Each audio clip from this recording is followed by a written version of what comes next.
พอเราเห็นลูกแฮปปี้เราก็แฮปปี้อย่างเงี้ยค่ะในทุกๆวันศุกร์เขาก็จะมีกิจกรรมที่ให้เด็กๆอะค่ะแต่งตัว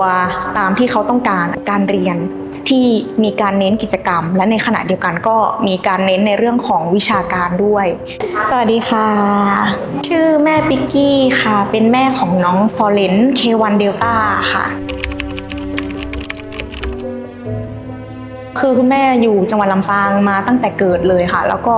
ยังพอได้เห็นได้ขับรถผ่านโรงเรียนนี้เมื่อก่อนก็คือค่อนข้างที่จะ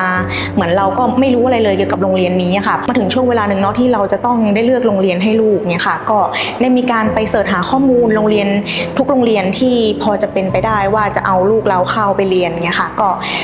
ได้ทราบจากทางคุณแม่เนาะว่าโอเคโรงเรียนนี้เนี่ยเขาได้มีการปรับเปลี่ยนหลักสูตรแล้วก็ได้มีโรงเรียนอื่นเข้ามาดูแลเทคแคร์ในเรื่องของหลักสูตรของโรงเรียนลองตัดสินใจเข้ามาดูโรงเรียน Kenneth McKenzie ก็เข้ามาสอบถามในส่วนของหลักสูตรว่ามีอะไรบ้างแล้วก็ลูกเราจะได้เรียนในส่วนของกิจกรรมตรงไหนหลักสูตรของโรงเรียนนี้เป็นยังไงการเรียนในแต่ละวันจะเป็นไปในทิศทางไหนอะไรเงี้ยค่ะก็เข้า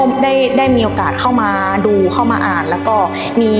เหมือนคุณครูเนาะพาไปเดินทั่วโรงเรียนว่าบรรยากาศในโรงเรียนเราจะเป็นยังไงพอเราเห็นแล้วเราก็รู้สึกว่าเรารู้สึกแฮปปี้เรารู้สึกว่าเราวางใจในโรงเรียนนี้เพราะว่าในเรื่องของคุณครูก็เทคแคร์ดูแลดีเนาะแล้วก็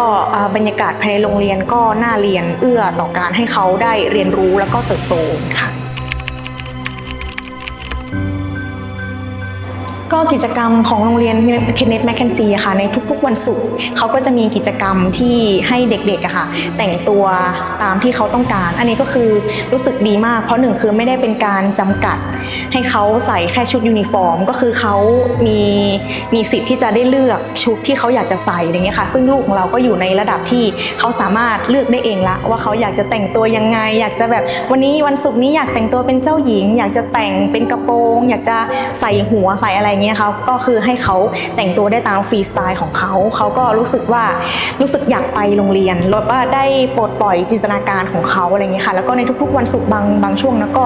โรงเรียนKennethก็จะมีการจัดกิจกรรมภาคปฏิบัติเนี่ยค่ะเช่นแบบว่ามีสวนน้ำมีแบบโลกแมลงกิจกรรมสงกรานต์ต่างๆซึ่งก็ช่วยให้ลูกของเราอะค่ะได้มีการเรียนรู้แล้วก็เข้าสังคมด้วยอันนี้ก็คือเป็นสิ่งที่เราประทับใจลูกของเราก็จะได้เข้าร่วมกิจกรรมกับเพื่อนๆห้องอื่นเนาะก็จะได้มีการ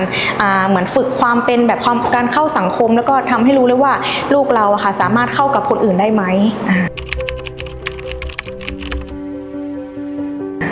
ก็ถ้าถามในเรื่องของความประทับใจที่มีให้กับโรงเรียน Kenneth McKenzie อะค่ะก็จะมีอยู่ด้วยกัน4หัวข้อหลักเลยข้อแรกเลยก็คือเป็นในเรื่องของบรรยากาศค่อนข้าง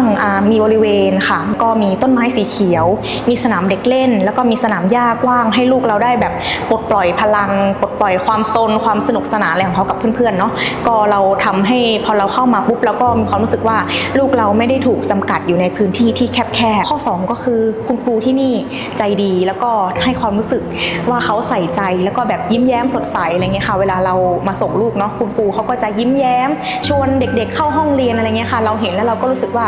โอเคเราวางใจได้ละครูทำให้เรารู้สึกว่าคุณครูเข้าใจดีเข้าถึงได้ง่ายค่ะแล้วก็เหมือนพร้อมที่จะเล่าให้คุณครูฟังว่าพฤติกรรมของลูกในแต่ละวัยในแต่ละวันเนี่ยค่ะเขามีการปรับเปลี่ยนไปยังไงบ้างเหมือนกล้าที่จะเล่าให้คุณครูฟังว่าเรากังวลในเรื่องของพฤติกรรมลูกในส่วนไหนเนาะว่าแบบอาจจะขอให้คุณครูช่วยปรับเปลี่ยนพฤติกรรมแล้วก็สิ่งไหนที่มันดีสิ่งไหนที่มันไม่ดีก็อยากจะให้คุณครูช่วยปรับช่วยสอนลูกเขาได้อะไรเงี้ยค่ะแล้วก็ในแต่ละวันคุณครูเขาก็จะมีการเหมือนแจ้งผู้ปกครองเนาะว่าในแต่ละวันลูกเรามีพฤติกรรมยังไงที่แบบว่าเป็นสิ่งที่ดีหรือไม่ดีค่ะเพื่อที่เราจะได้นำมาปรับปรุงในส่วนของหลังบ้านข้อที่3เลยที่ประทับใจก็คือเป็นในเรื่องของการเรียนที่มีการเน้นกิจกรรมและในขณะเดียวกันก็มีการเน้นในเรื่องของวิชาการด้วยก็คือได้เล่นในสิ่งที่เขาควรจะเล่นเนาะได้เน้นในสิ่งที่เขาควรจะเน้นที่มันเหมาะสมตามวัยที่ทางโรงเรียน Kenneth McKenzie จัดหาให้อะไรเงี้ยค่ะก็คือรู้สึกว่าลูกเราแฮปปี้ เนี่ยค่ะเขาก็จะกลับบ้านมาเล่าให้เราฟังว่าวันนี้ได้ทำกิจกรรมอะไรบ้างแล้วก็เขารู้สึกว่าเขาสนุกเขาได้เรียนรู้อะไรจากกิจกรรมนั้นกับเพื่อนๆอะไรเงี้ยค่ะก็คือเป็นสิ่งที่เราได้ฟังแล้วเรารู้สึกว่าเราแฮปปี้พอเราเห็นลูกแฮปปี้เราก็แฮปปี้อย่างเงี้ยค่ะแล้วก็ข้อสุดท้ายที่ประทับใจเลยก็คือในเรื่องของอาหารการกินเนาะที่โรงเรียนก็มีการจัดเมนูหลากหลายทำให้เรามั่นใจว่าลูกเนี่ยได้รับสารอาหารที่เพียงพอในแต่ละวันอะไรเงี้ยค่ะค่ะก็อยากจะให้ผู้ปกครองทุกท่านที่กำลังมองหาโรงเรียนให้กับลูกๆอะค่ะก็คืออยากให้ลองเปิดใจให้กับโรงเรียนเคนเนธแมคเคนซีก่อนนี่ก็คือเวลาที่มีคนมาสอบถามว่าลูกเรียนที่ไหนอะไรเงี้ยค่ะก็จะแนะนำว่าให้ลองเข้ามาดูบรรยากาศในโรงเรียนเหมือนที่เราทำเนาะแล้วก็เข้ามาสอบถามในส่วนของหลักสูตรว่ามีอะไรบ้างอะไรเงี้ยค่ะแล้วก็ลองเดินดูบริเวณโรงเรียนดูก่อนแล้วว่ามันเหมาะสมกับลูกเราไหมก็อันนี้ค่ะตอนนั้นก็คือพาลูกมาด้วยแล้วลูกก็ชอบเพราะว่า